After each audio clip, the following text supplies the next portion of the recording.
Hello, and welcome to the Canada Revenue Agency's webinar for students. My name is Wendy Sampson, and I'm your host. Today I'll talk about how doing your taxes actually benefits you, as well as what you need to get them done. Now let's get started.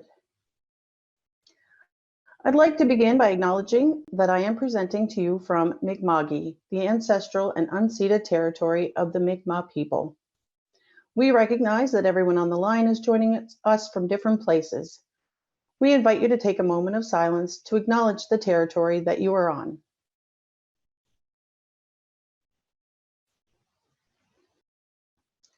Throughout the presentation, I will tell you about Miguel, an 18-year-old in his last year of high school. I will take you through Miguel's journey from starting his first job to doing his taxes for the first time.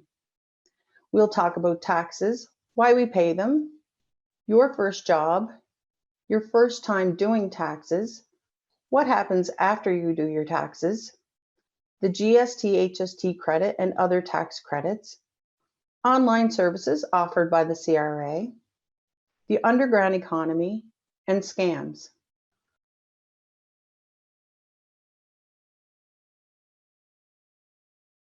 For the rest of this presentation, I'll call the Canada Revenue Agency the CRA.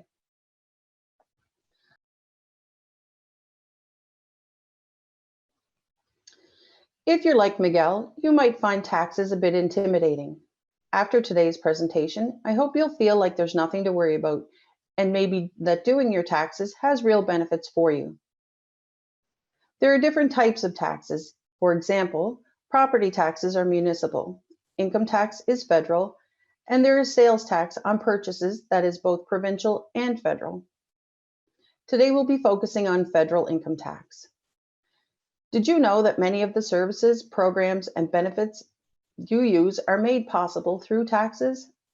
The government collects taxes to pay for things such as education, libraries, healthcare, emergency services, airports, and roads. The taxes we pay also help put money into the pockets of students, lower income families, newcomers, seniors, and people with disabilities. This money is distributed through benefit and credit payments. Taxes also fund social programs such as income support and old age security that some of your family members or friends may be receiving. Now let's take a look at Miguel and where he is on his tax journey. Summer's over and Miguel is starting his last year of high school. Like many of you, he's starting to think about his future after high school. He wants to get a job so he can save money for university and possibly buy a car. The coffee shop close to Miguel's home was hiring for after school and weekend work. Miguel dropped off his resume, and lucky for him, he got the job. Little did he know that getting his first job was his first step into contributing to Canada's tax system.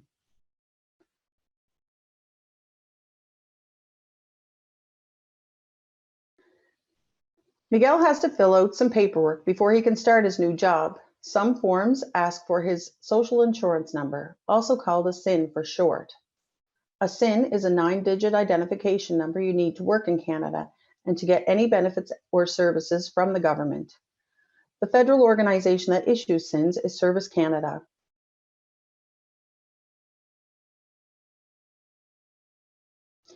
Your SIN is unique to you. You are the only person who is supposed to use it, and you are responsible for keeping it safe. If your SIN gets into the wrong hands, it could lead to fraud or even identity theft.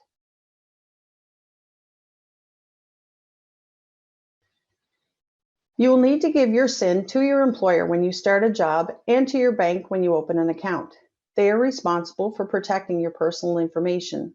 They use your SIN to send information about your income to the CRA. You also need to provide your SIN to government agencies or departments to access a benefit or service. For example, you'll give your SIN to the CRA when you file your taxes. Here, your SIN will help identify you in the CRA system. Now let's talk about getting a SIN. You may already have one. Often, parents and legal guardians will apply for a child's SIN when they are born. If you do not already have a SIN, you can apply for one online, by mail, or in person through Service Canada. You will also have to provide or send in a document that proves your identity. Visit a Service Canada office if you are not sure if you have a SIN or have forgotten or lost it. To find a Service Canada office near you or for more information on the SIN, go to the web address on your screen or call the toll-free numbers.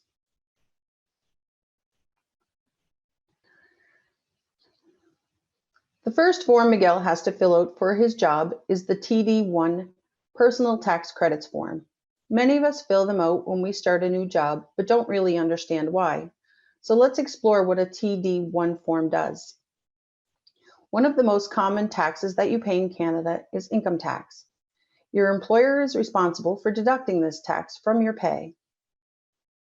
Your employer uses the information you provide on your TD1 form to calculate the amount of income tax to deduct from your pay. You will be asked to fill out a TD1 form every time you start a job.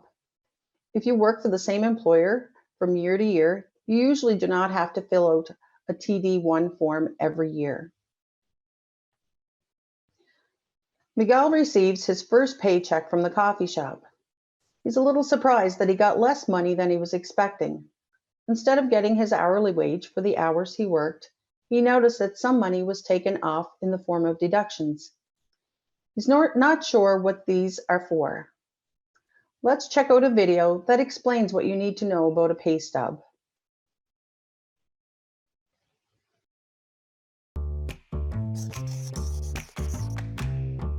Do you really understand everything on your paycheck? Whether you're a student working your first job or you've been working for years now, every payday you get a statement of earnings or a pay stub. Depending on your employer, it'll either come online or you'll get a paper copy on payday. Either way, it should look something like this. So, what's in a typical pay stub? Why is money being taken off every time? Where does that money go? We're here to help. The biggest number you'll see is your gross income or gross pay, which is the total amount you earn during the pay period before any deductions. Wait, so if this is how much I earned, why is the amount in my bank account less than that? Everyone who works in Canada will have amounts deducted from their paycheck.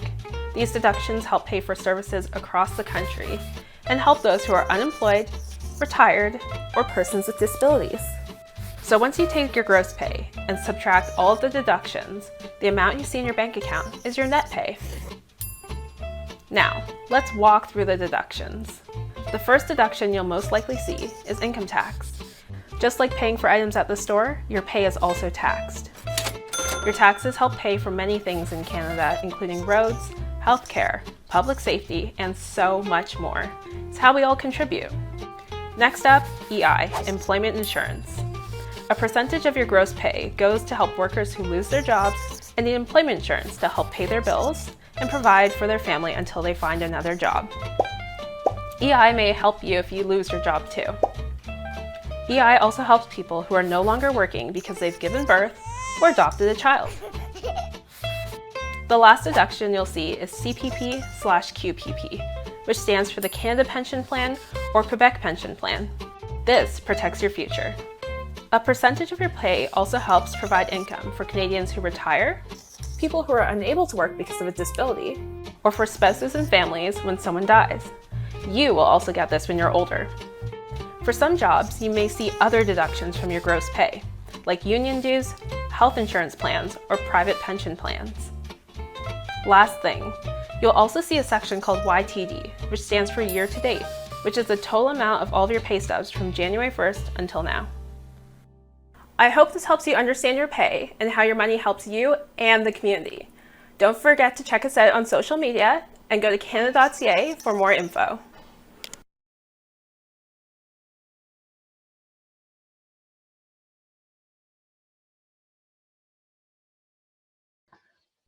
Miguel has been working hard every weekend and is proud that he has saved his money. University is only a few months away. In mid-February, Miguel receives a T4 slip from his employer, but he is unsure what to do with it. A T4, Statement of Remuneration Paid, is usually referred to as a T4 slip. Your T4 is an important document that your employer gives you. It shows information about your employment income and deductions for the entire calendar year.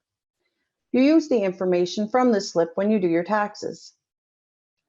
The slip provides a history of your employment earnings from the calendar year. You will use the information found on your T4 slip for different calculations when doing your taxes.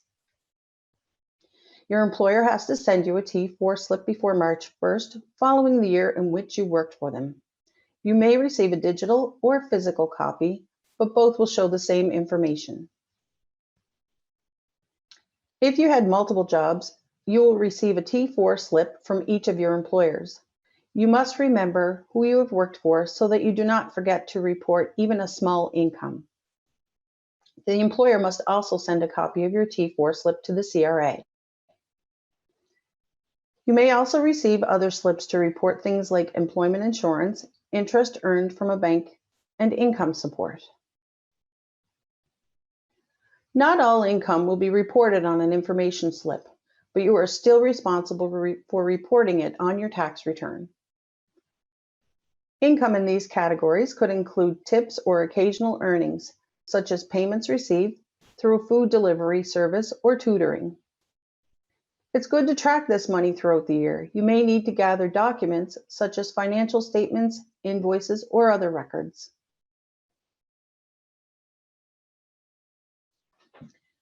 At the coffee shop, Miguel and his coworkers empty the tip jar weekly and split the tips equally.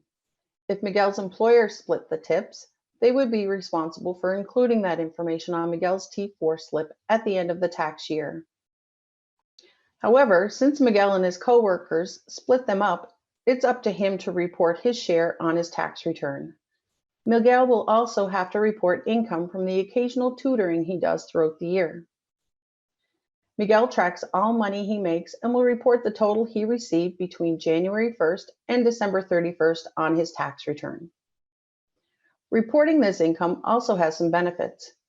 The additional income you report can be an advantage when applying for a loan. You will qualify for more money and may even get a better interest rate because of the higher income. That extra income could get you closer to your first car or home.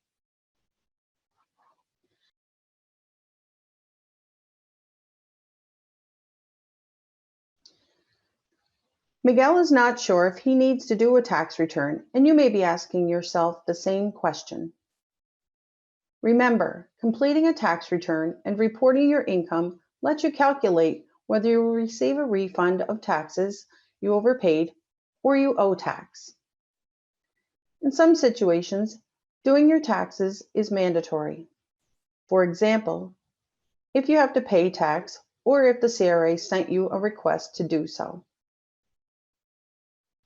Even if you didn't earn an income or your income is tax exempt, it is a good idea to do your taxes. For instance, you'll need to do your taxes to get benefit and credit payments like the GST/HST credit.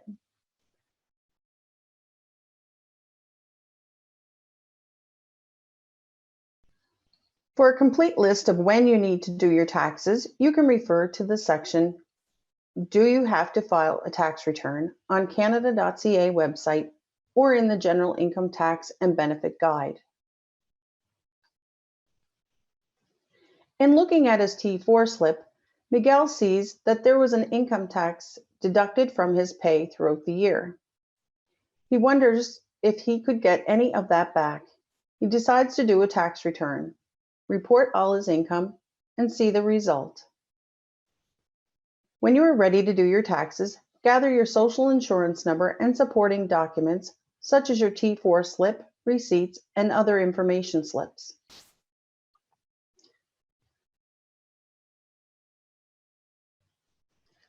There are a few ways to do your taxes. You can do your taxes online. This is the fastest way to do your taxes. Certified software is available to make online filing easy, and some software products are even free. The tax software guides you and calculates everything for you. It helps make sure you don't miss out on any benefits and credits. Note, if the CRA does not have your complete date of birth on record, you cannot do your taxes online.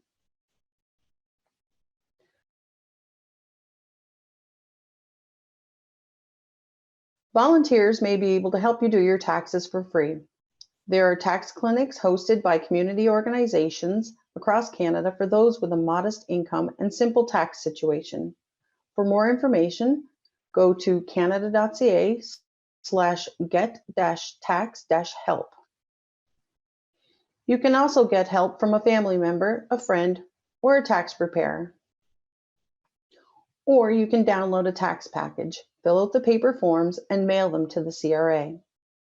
You must use the package for the province you lived in on December 31st.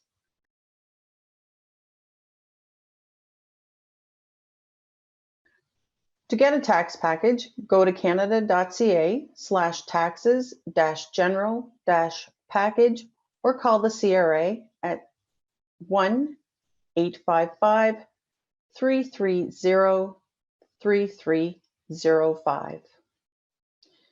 You may be wondering what to do with your documents after you filed. When filing electronically, keep all receipts and documents in case the CRA asks to see them later. For a paper return, the instructions will tell you what documents need to be attached, such as receipts and tax slips. Keep all receipts and documents for the last 6 years after you file your return, as the CRA may ask to review them. Miguel chose to do his taxes online, but as mentioned in the last slide, you may be able to get your taxes done by a volunteer for free. The CRA works with community organizations through the Community Volunteer Income Tax Program, also referred to as CVITP. The program is known as the Income Tax Assistance Volunteer Program in Quebec. Volunteers prepare tax returns for people who have a modest income and a simple tax situation. Generally, you have a modest income if you make less than $35,000 for a single person. Your tax situation is simple if you have no income or if your income comes from employment, benefits such as social assistance, scholarships, fellowships, bursaries or grants, or interest under $1,000. Your tax situation is not simple if you're self-employed, have employment expenses, or have a small business. Miguel had some questions about his return, but was a bit intimidated to call the CRA himself, so he asked his mom to help. When she phoned the CRA, Miguel had to get on the phone and answer some confidentiality questions about himself and his return. He then gave the agent on the phone permission to discuss his file with his mom. If he would like his mother to continue having access to his file, he can give her permission in My Account or on paper by filling out Form AUT-01, Authorize a Representative for Offline Access, and sending it to the CRA.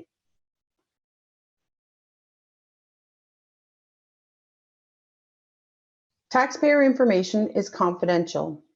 The CRA needs your permission to deal with another person, such as a family member, friend, or an accountant who may act as your representative for income tax and benefit matters.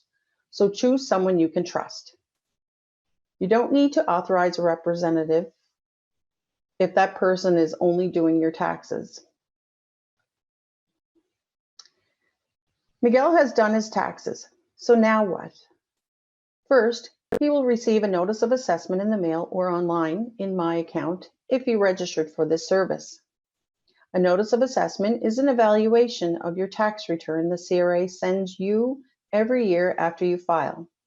It includes the date we checked your return and details about your refund and how much you may owe. Your notice of assessment is an important document. Keep it with your tax records. If you're expecting a refund, you'll either receive a check in the mail, either on its own or attached to your notice of assessment, or in your bank account if you signed up for direct deposit. If you owe money and are unable to pay, contact the CRA to discuss your options. The CRA does have some flexibility when it comes to owing money. You can make a payment arrangement that lets you make smaller payments over time. If you realize you made a mistake after filing your tax return, you can make changes once you receive your notice of assessment. Maybe you forgot to include employment income or forgot to request a tax credit. Changes can be made using your tax software with Refile, online through My Account, or by mail. Miguel is very excited about his upcoming 19th birthday. He heard that once he turns 19, he may be eligible to receive GST/HST credit. You could be too.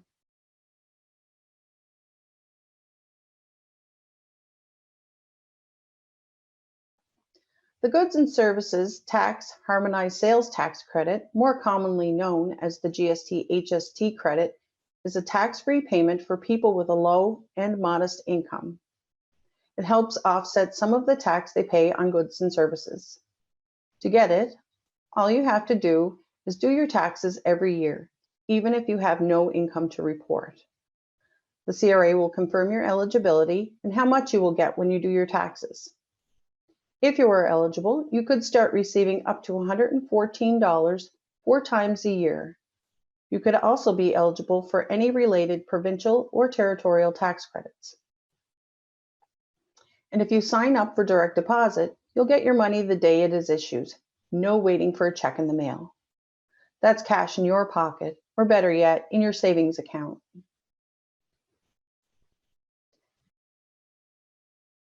As Miguel is getting ready to head off to university, he becomes interested in learning more about taxes and other benefits, credits, and deductions that are available to students.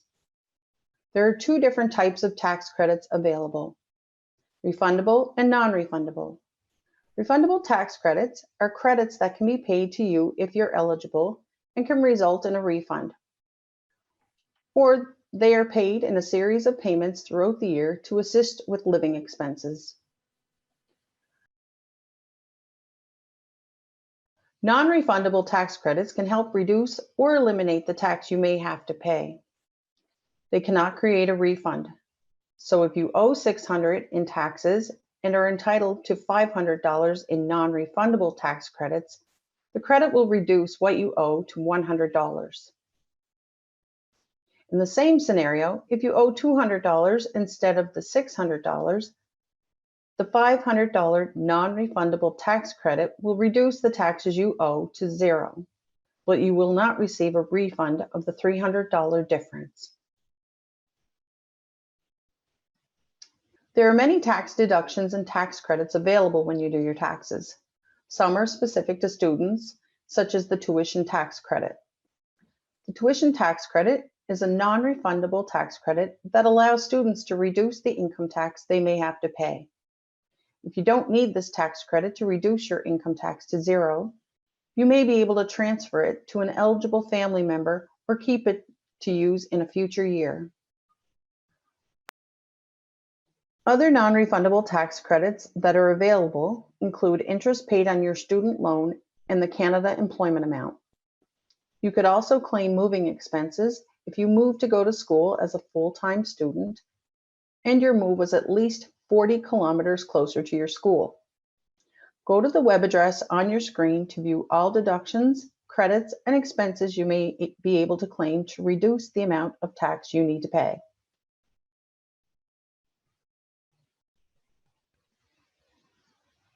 Another tax credit we want to tell you about is the Disability Tax Credit, DTC for short.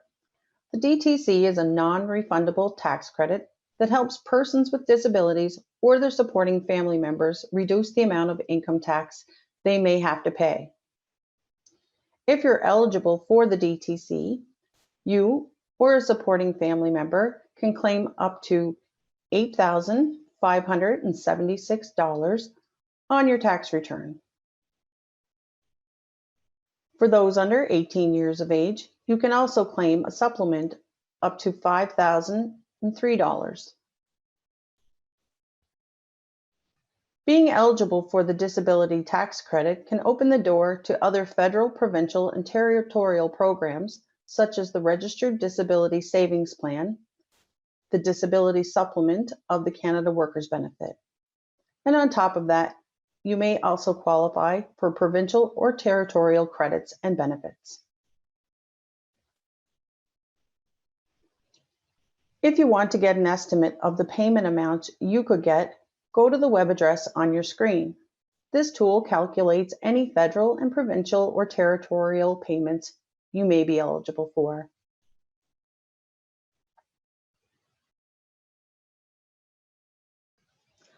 Once you do your taxes for the first time or have them done for you, and you receive your notice of assessment, you can sign up for CRA's digital service called My Account.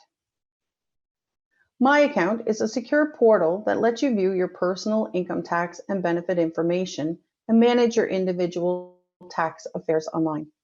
You can track your refund, view or change your return, view online mail such as your notice of assessment, check your benefit and credit payments and statements, set up direct deposit, change your personal information, and view any uncashed checks and more. When you sign into My Account, the first page you'll see is the overview page. This page is constantly evolving, but it should resemble something like this.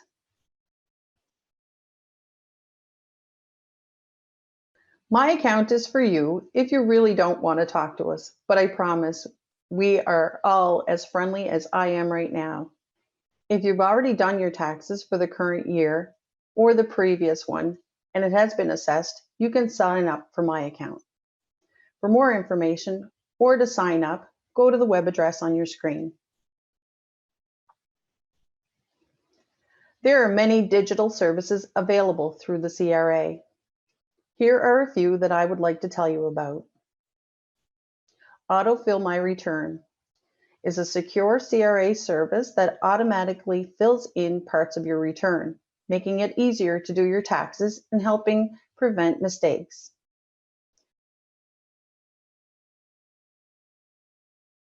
Direct deposit is a fast, reliable, and secure way for individuals to get payments from the CRA on time in the event of an emergency or unforeseen circumstances. Email notifications help prevent fraud. Email notifications from the CRA let you know when changes are made to your personal information in My Account, or there is CRA mail to view online. For more information on the CRA's digital services, go to canada.ca/CRA-electronic-services.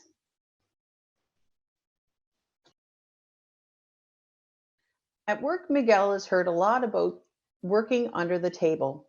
He's not sure what it means, so let's investigate.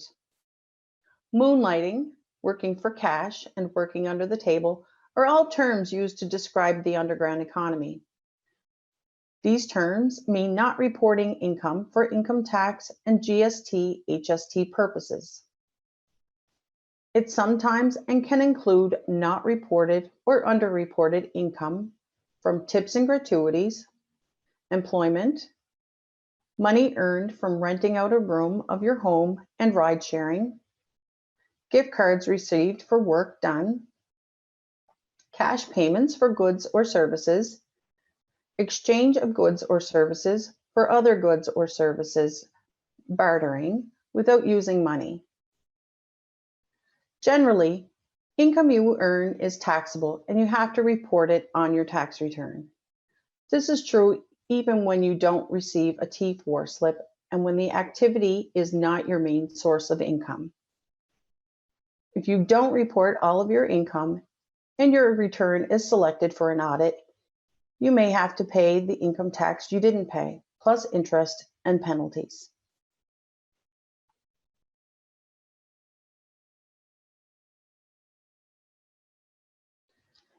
Make sure you're on the payroll of an employer so that you can benefit from employment insurance or workers' compensation program if you are injured on the job.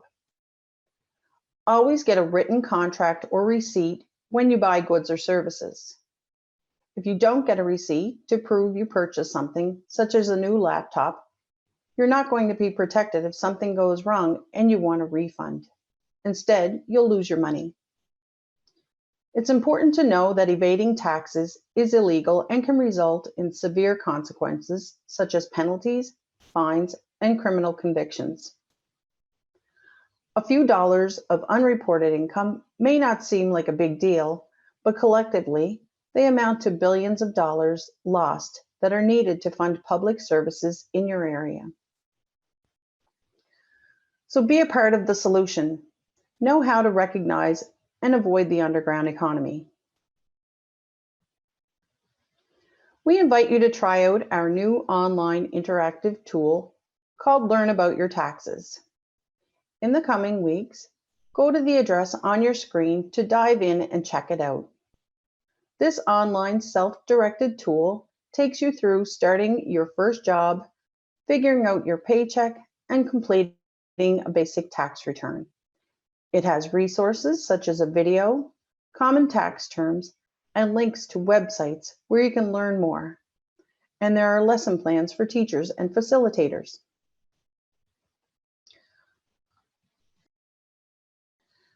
The learning tool has 3 modules and 14 lessons. The first module is Starting to Work and has 4 lessons.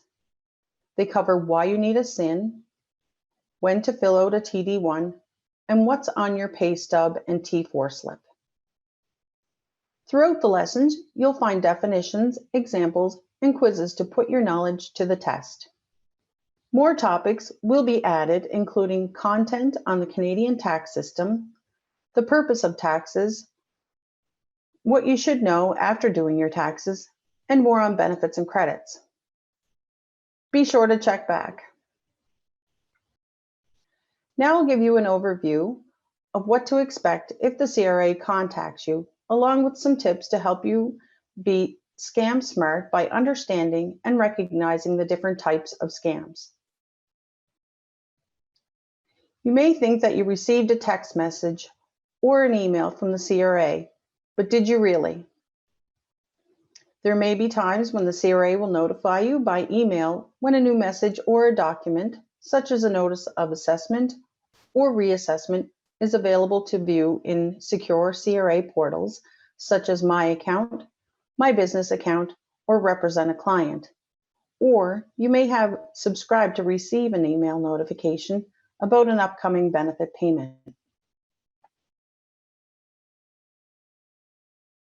Note that we will never ask you to provide personal information in return by email. However, the CRA may email you a link to a CRA webpage, form, or publication that you ask for during a telephone call. Also, the CRA will not use instant messaging such as Facebook Messenger or WhatsApp to communicate with you about tax-related issues under any circumstance. If you receive a text or instant message claiming to be from the CRA, beware, since it could be a scam. You should be careful when receiving a telephone call, a text message, an email, or a mail from someone claiming to be from the CRA and asking for personal information such as social insurance number, a credit card number, a bank number, or a passport number. These scammers may insist that personal information is needed so you can receive a refund or benefit payment. They can also threaten legal consequences to scare you into paying debt to the CRA that doesn't actually exist. There are also other communications that may urge taxpayers to visit a fake CRA website where the taxpayer is then asked to verify their identity by entering personal information. These are scams, and you should never respond to these fraudulent communications or click on any of the links provided.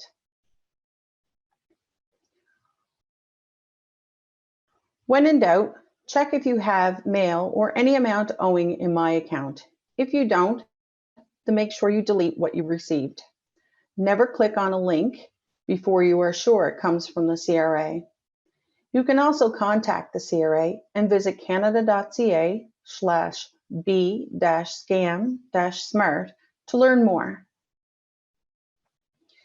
You can report a scam to the Canadian Anti-Fraud Centre online at the web address on your screen or by calling 1-888-495-8501. If you suspect you may be a victim of fraud, contact your local police service. That is the end of our webinar. Thank you for joining us on Miguel's journey.